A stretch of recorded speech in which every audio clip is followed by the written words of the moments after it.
We are back, myself, Steve Wiss, and Ashley Waite, for our penultimate World Cup preview show.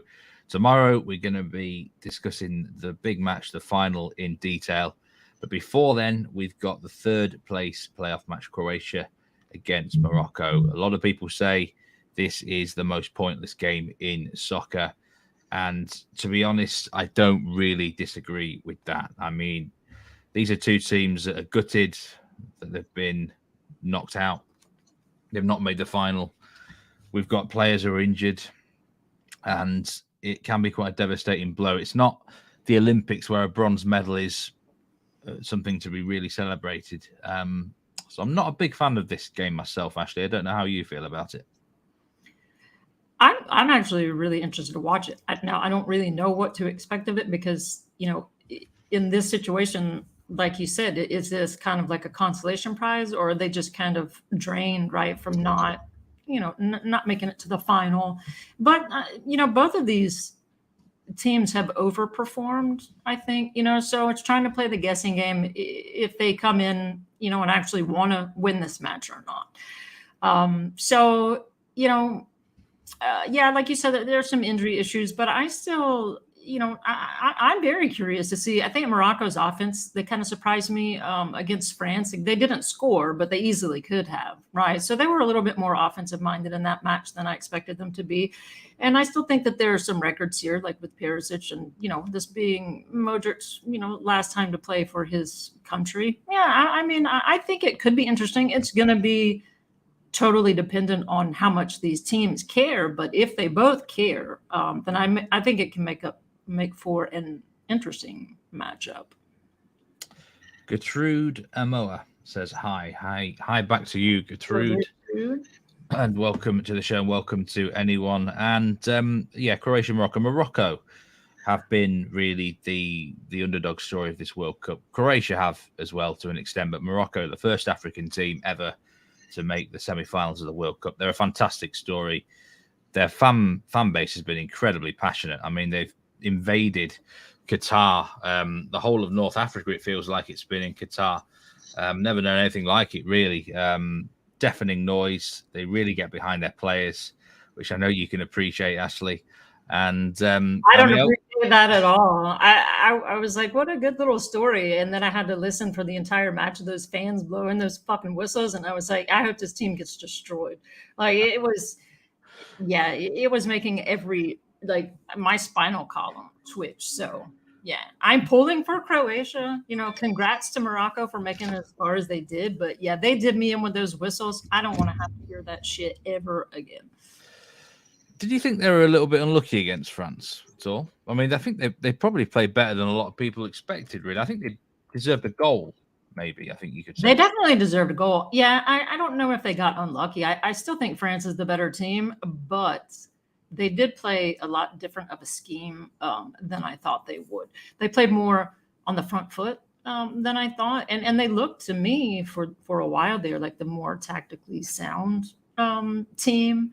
So yeah, France has problems defensively, and I think Morocco came out with a different game plan because their manager, someone spotted that flaw. So no, I don't think I think unlucky not to score, yes, but unlucky to lose, no. I think they just in the end lost to a better team. Yeah, in the end, it was just too much for them against France, wasn't it? Croatia got pretty much blown away in the end by Argentina, really. I think once they went 2-0 down, it was game over. They have had an extra 24 hours to prepare for this game.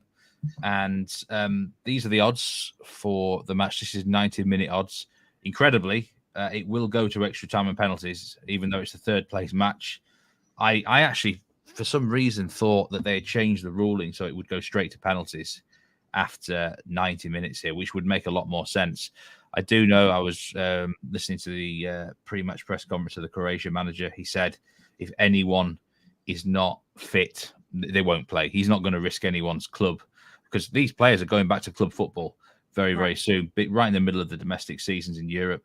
He said he's not going to risk anyone. So there's a few lads that are in doubt. Gvardiol, who is a contender to win Young Player of the Tournament, he probably isn't going to play. So you really need to check team news. Brozovic, it was confirmed, came off injured after the 50th minute in the semi-final. He's a doubt to play, so don't be backing him to get in the book for this match. Several of us as well. Morocco, who's left fit for them in defence. Everyone's been carried off by a stretcher, so there's huge uncertainty with team news, and I kind of get it why there's not a lot of appeal in terms of betting on the game outright. And I know you're of that opinion, Ashley. Yeah, I am.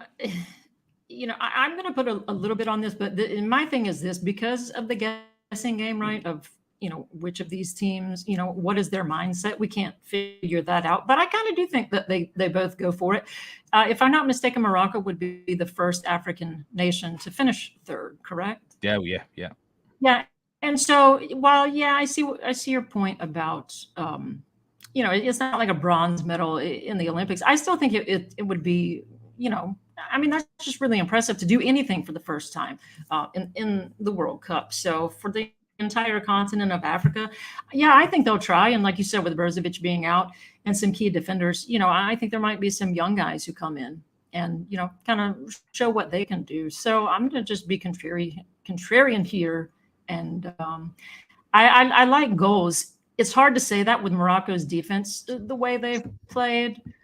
But just looking historically, so, guys, don't take this to the bank, but if it's pretty close to these numbers. Of the last 11 of these third place matches, I think 9 have gone over. None have gone to penalties. I don't believe any have gone to extra time either. So, I'm just going to try to find a way to find extreme value, since I have no idea what the hell to expect.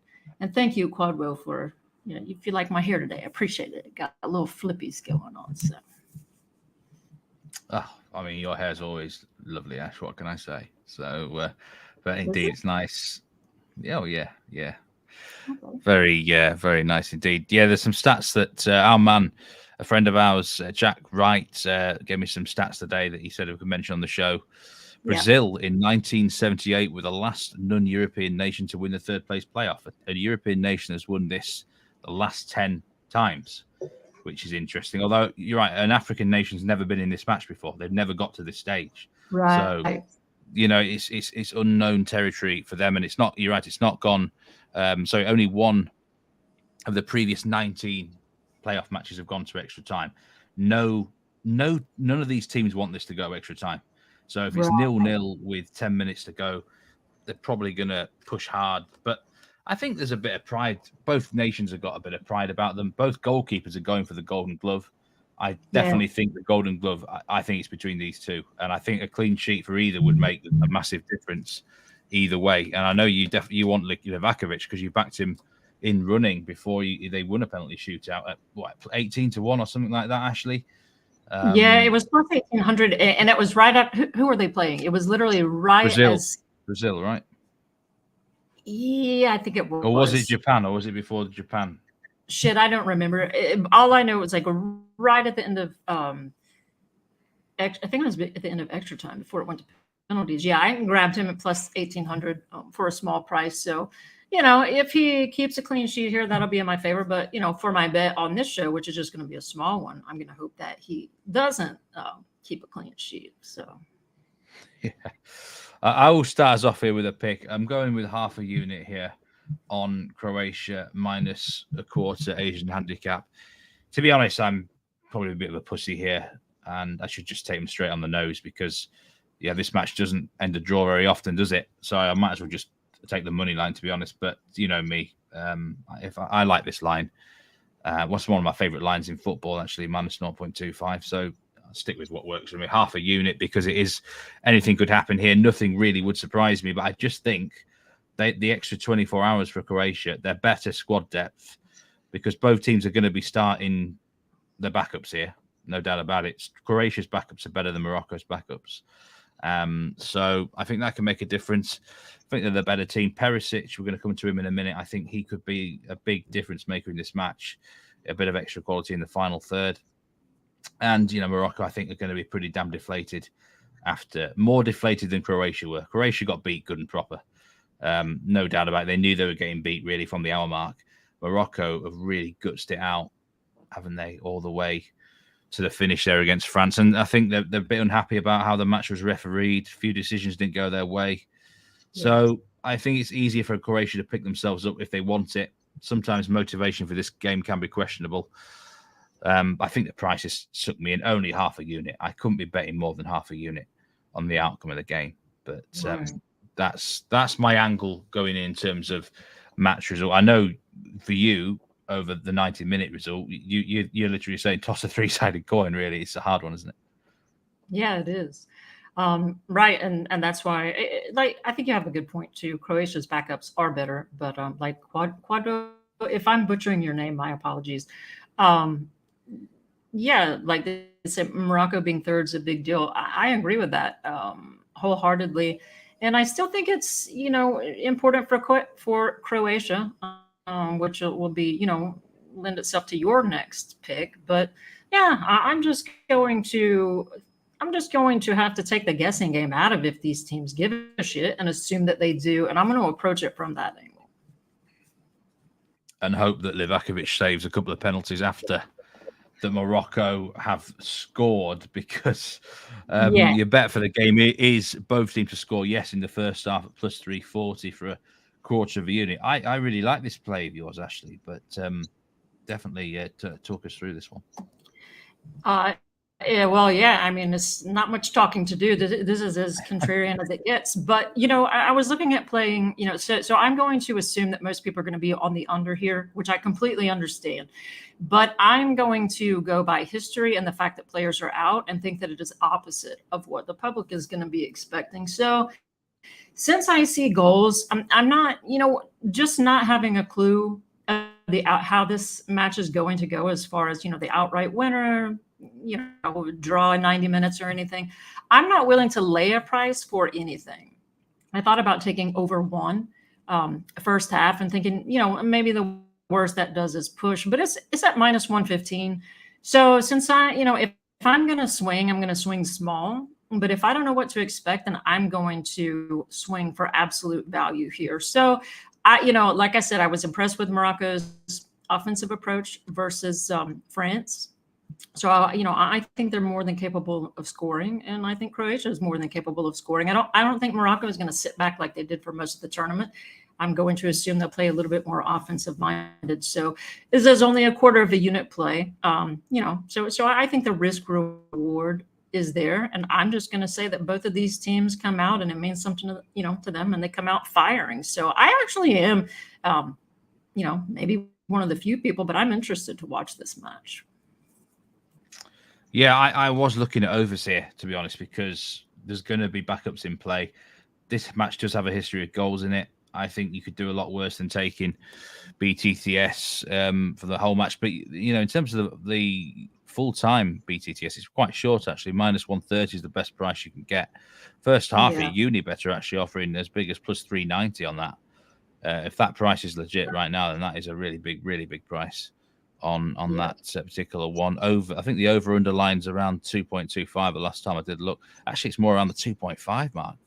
So, yeah, this is a good value play compared to some of the over lines. So I do like this angle, and I think this is definitely worth a really good swing for you, actually. So best of luck with that. I'm going to give one more swing to my man, Ivan Perisic, who delivered for me in the semi-final with his shot line. This time I'm going to be taking him to have just one shot on target or more at minus 139. I'm going to try and win half a unit out of this pick.